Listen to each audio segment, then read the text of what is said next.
I know guys na Filipinos, oh, mga Filipino, you're a typical Filipino guy kasi Honda Civic yung sasakyan mo. Ganun din ako dati guys, but nung nagkaroon na ako ng Honda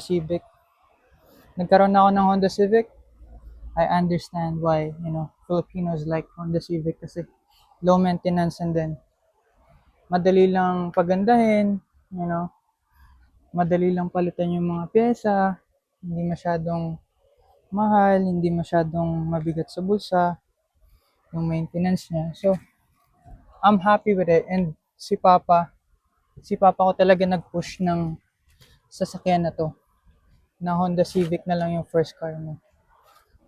Nakita namin to sa Facebook Market, tapos nasa, great condition siya.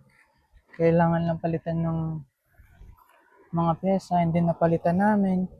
So, now he's in a great shape.